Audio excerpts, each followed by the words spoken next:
let's talk about The Bikeriders. To put it bluntly, this is a movie that is simply just Goodfellas with bikes. And that's not necessarily a bad comparison because this does tell the story of the highs and lows of the Vandals bike gang that started in the 60s throughout the 70s and whenever else they're still going on. This movie is a competently directed film, I do think it is missing a lot of flash or substance in terms of its directing style. It doesn't have a particularly unique voice. It does play it safe and plays it by the books.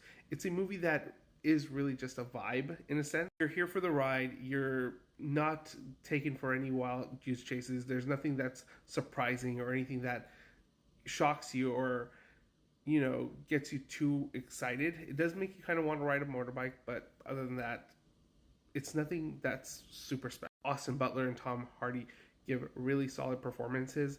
Tom Hardy does a weird voice thing, but I'm sure that's what the guy actually sounded like. But they are well acted. It's well performed. I think Jodie Comer brings a lot of the energy in the film, and the commentary that she does throughout the film really adds to the pace of the film and makes it seamless in terms of while you're watching it, it doesn't feel like you're being dragged along. It's a movie for the most part that you feel like you're on cruise control, you're watching it. The characters aren't very standout-ish or anything like that. You're not going to be blown away by it. It is a movie that is well directed, well told. It's enjoyable in certain parts. I, for the most part, wasn't bored with the film, which is nice to say.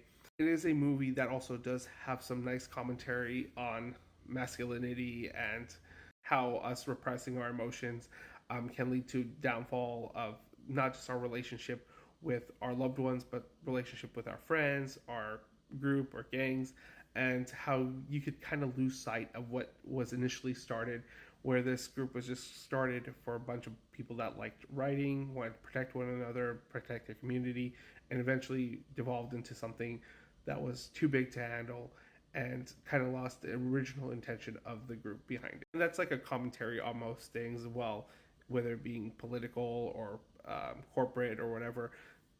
As things get bigger, they tend to lose the message behind what they were originally started for.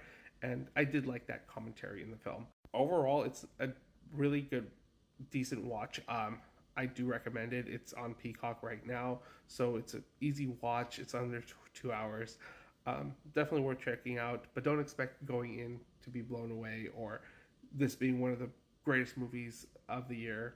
It's just a really nice bike ride vibe.